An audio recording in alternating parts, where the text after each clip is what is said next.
back. I'm Deborah. This is Piece of Love. And here we discuss all things faith, the highs, the lows, and all that falls in between. So please don't be shy. Leave a little comment, like, share, subscribe. If you've been enjoying the content so far, let me know, so I feel a little less like I'm talking to myself out here. But before we jump in, there is something I'd like to share with you now, since clearly I don't like waiting. I am hosting a free webinar titled Hope Restored on the 3rd of July at 8 p.m. and we'll delve into the essence of faith and hope in a back to basics type of way, where we'll explore how our faith and hopes work together, why they stop working altogether, and what steps we can take to spark that long overdue change that we need in our lives through the power of faith and hope. Our walk of faith is one that is lifelong. So it goes without saying that at some point along the way, we may start to feel tired or our pace might start to slow. In some cases, we sit down, we're not even walking. And that's fine. And it's normal, because we're human. And sometimes there is only so much we can do with what we have or with what we know. Life these days feels so complicated. So it's really good sometimes just to get back to basics, strip everything away and just get right back to the heart of the matter. And so that's what we'll be doing on the 3rd. You can register for the event via the link which is on screen, bit.ly/FWD movements. Just type it into your browser or click the link in the description box below. If nothing else, you'll leave feeling edified. So do come along and I look forward to seeing you there. All right, so now to the topic. Truth be told, I don't like waiting. For me, it's a chore. I don't like it and I don't enjoy it. And anyone who says they like it, I'm not really sure they've tasted it authentically. We get the basic logic of how it works, when we need to wait and why. But I also believe it's a concept that can prove to be a very challenging one. There are times when waiting's not that big of a deal, like waiting for a holiday, holding a door open for someone, being next in line at the coffee shop.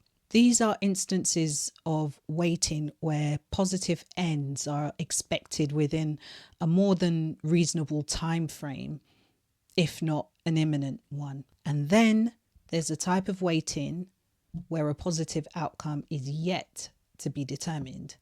These are things such as medical tests, an interview, whether your child got that place at their first school. But even in these cases, while the outcomes are still outside of your control, the waiting period is still somewhat reasonable, even if it's longer than expected or desired.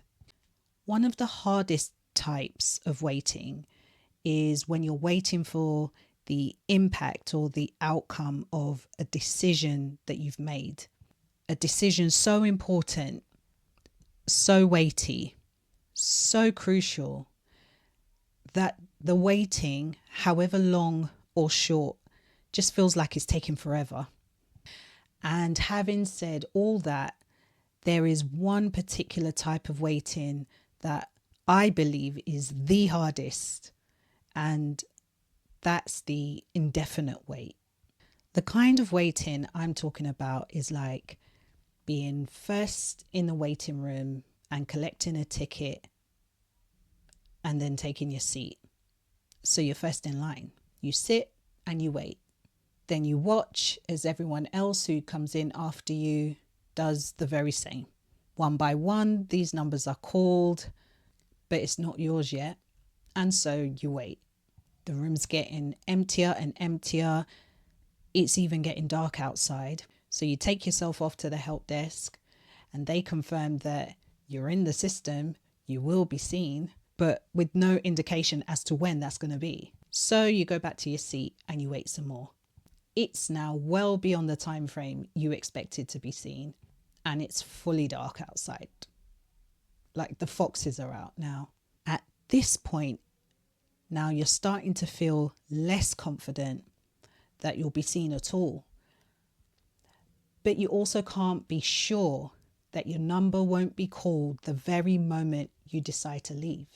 And if you do end up leaving, how certain are you that you'll even be allowed back in to start from scratch, if at all? This kind of waiting can be deeply unsettling.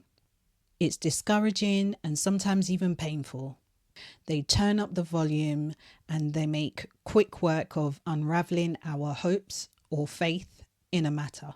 According to Google, waiting is defined as the action of staying where one is or delaying action until a particular time or event. The Bible amplifies this meaning in the various ways that it depicts waiting. To wait is to hope, to expect, and to trust. It's to be still, to be patient, courageous, and not dismayed. So in comparison, the dictionary definition feels really passive in its don't do anything type of way, when in reality there is so much that is required of us in a period of waiting. And I think that's the reason why we can find it so challenging to stay on top, because this is active faith and it's work. And without works, it's dead, right? Experience has shown me that once doubt and worry enter the equation, they're usually indicating something deeper, and that's normally fear. Fear it will not go your way. Fear that you've lost all control, or fear that something terrible might happen, and generally fear of the unknown or the unexpected. But like a weed, once fear is allowed to grow its roots, it'll start to affect the caliber of your faith. Hebrews 10 verses 35 to 38 says, "Therefore do not throw away your confidence, which has a great reward.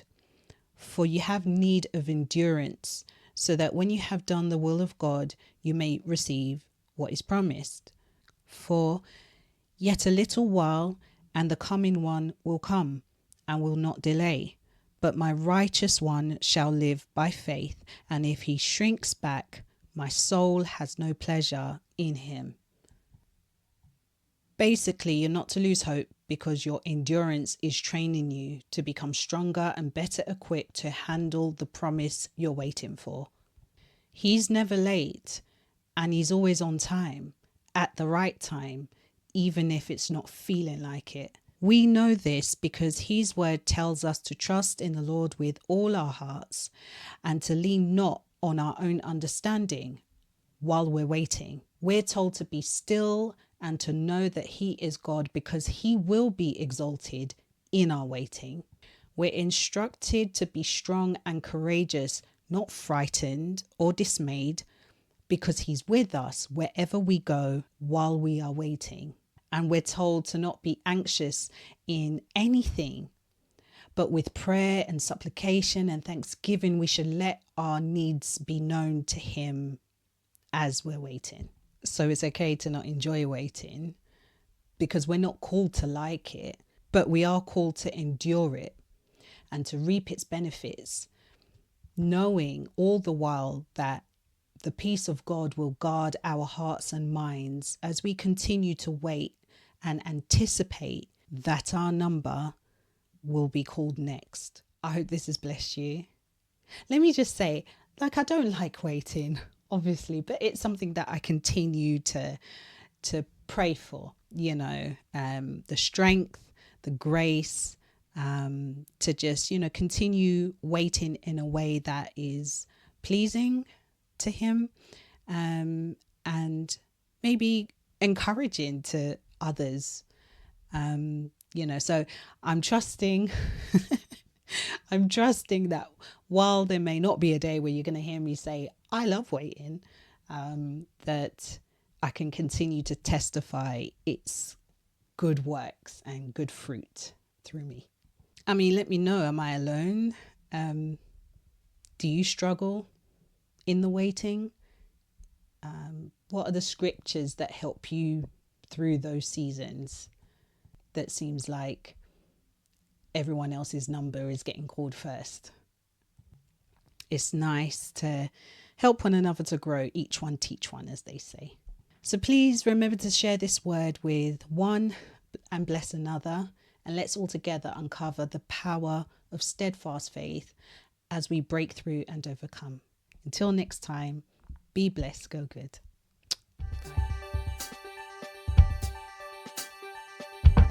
Thanks for watching. Don't forget to like, comment, subscribe.